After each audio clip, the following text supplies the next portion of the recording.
그러다 보니까 오늘 제가 준비한 강의 내용이 실제 투자를 했는데 자, 과거 기준 대비 시간대별로 보면 상승을 했으니까 나는 성공했다라고 합니다만 최근 여러 가지 규제 정책이라든가 세금 정책으로 인해서 과연 이거를 매도하고 나서 내 손에 들어오는 현금 수준이 과연 수익을 많이 창출했을까? 그런 면에서 볼 때는 이 투자한 부분에 대해서 다시 한번 재구성을 해볼 필요가 있다. 그래서 실제 이러한 사례를 한번 오늘 강의 내용으로 준비를 좀 해봤는데요. 자, 실제 사례가요. 자, 이분 같은 경우에는 강남구, 송파구, 영등포, 자, 서울의 핵심 블루칩이라고 하는 바로 이 세 군데에 투자를 하신 분입니다.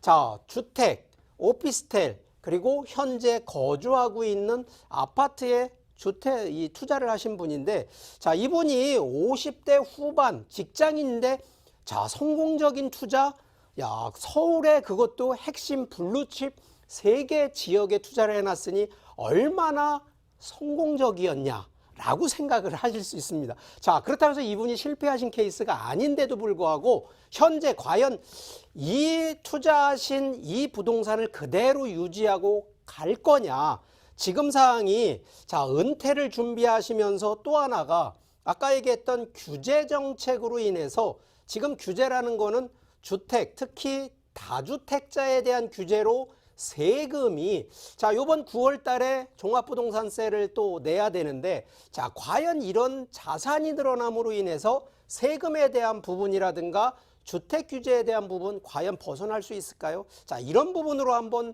오늘 좀 내용을 좀 살펴보게 되면, 실제 투자 포인트, 자, 과거 우리가 꼭 시간대 기준으로 놓고 봤을 때에는 부동산 투자 왜 하십니까? 그러면 당연히 차익 아니면 임대 수익, 이만큼의 재테크에 포커스 둔 게 사실이었거든요. 그래서 과거에는 100%의 투자라 그러면 재테크에 포커스가 돼 있는데, 자, 지금은 세금에 대한 부분, 그래서 이걸 세테크라고 하는데, 자, 이 부분을 좀 나눠보면 한 30% 정도, 70% 정도 컨셉을 이런 구성으로 투자를 해야 됩니다. 그렇기 때문에 과연 선택과 집중이라는 부분이 더욱 부각되는 시기라는 점을 좀 이해하시고요.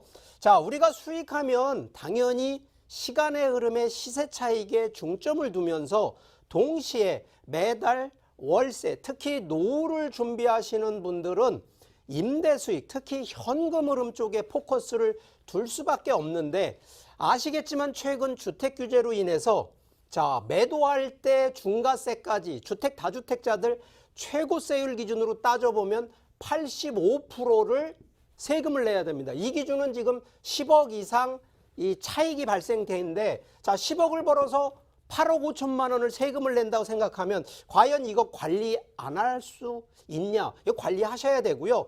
최근에는 부동산을 이제 보유만 해도 종부세를 맞기 때문에 과연 종부세가 옛날처럼 좀 작았으면 모르겠는데, 자, 이것도 상당히 많이 급상승됐기 때문에 결론적으로 수익과 세금을 양쪽 측면으로 반드시 검토하라는 측면이 하나가 나오고요.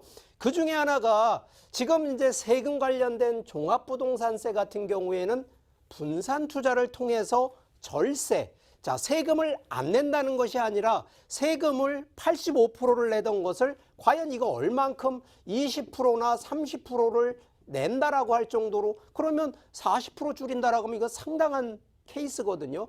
자, 양도소득세도 중과되는 부분을 다주택자에서 좀 탈피를 한다 그러면 충분히 되는데, 자, 지금 현재 법적 세금 기준 종부세가 주택 기준으로는 2주택, 자, 공시지가 기준으로 6억 원 이상이면 종부세 대상, 자, 종합합산 토지라고 해서 일반 토지를 말하는데 토지 같은 경우는 5억 원이고요.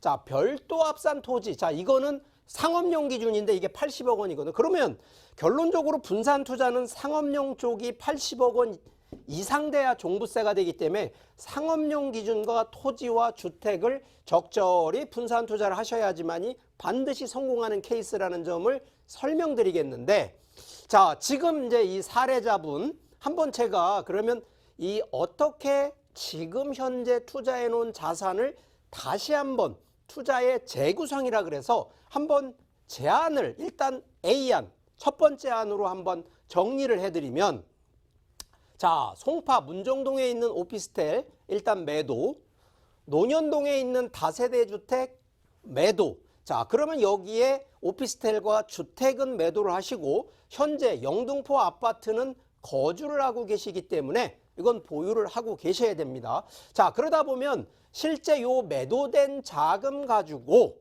수도권에 있는 상업용, 자, 요즘은 상가 투자, 코로나로 인해서 상가 투자 아마 쉽지 않으실 겁니다. 그렇기 때문에 자, 사무실, 특히나 중소기업, 대기업이 들어가고 있는 지식산업센터의 사무실, 오피스 3개, 5실 정도를 투자를 하시고, 자, 주택 하나는 1주택을 만드셔서 비과세를 유지하는 전략으로 제안을 드리는데, 자, 이 첫 번째 제안의 포인트는 바로 1주택 비과세로 일단 자산 전환을 순환시킨다는 게 첫 번째.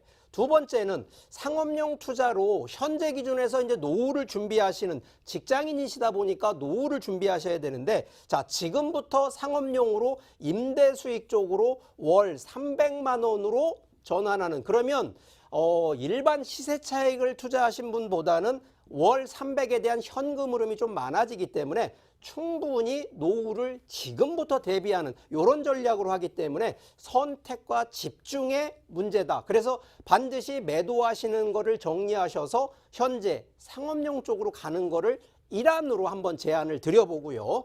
자, 제가 한번 두 번째 안, B안을 한번 또 제안을 드려보면, 자, 여기는 문전동 오피스텔 당연히 매도, 논현동 다세대 주택도 매도를 하시고, 자, 지금 현재 영등포, 자, 이게 아마 43평형에 지금 거주를 하고 계신데 좀 아쉽긴 합니다만, 자, 이거요, 소형대 아파트, 그러면 한 28평대 정도로 축소를 해서 좀 갈아타는 전략. 그래서 투자 상품은, 자, 요거 팔고, 자, 여기서 줄이는 이 금액을 합산하시면은요, 10억대 정도 자산이 만들어질 겁니다. 그러면 근생 3층 건물을 매수를 하셔서 뭐 이런 부분도 지금 현재 있는 매물 기준으로 보면 실제 투자금 7억에 월 500만 원 정도 이런 매물들이 좀 있기 때문에 이런 거에 매물에 투자를 일단 하시고요.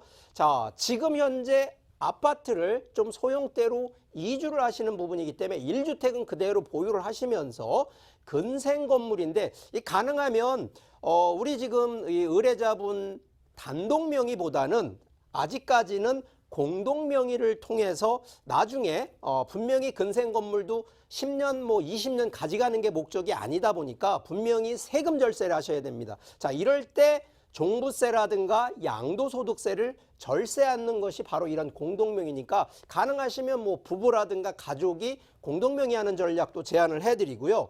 그러다니까 이제 포인트, 자, 두 번째의 포인트는, 자, 여기도 1주택으로 해서 일단 자산 순환을 하는 거 대신 43평형, 가족이 물론 많으면 43평 그대로 유지를 합니다만, 뭐 제가 볼 때 이제 노후는 부부라든가 뭐 가족도 왔다 갔다 하시는 거기 때문에 한 28평으로 조금 축소하는 쪽으로 전략을 하시고요.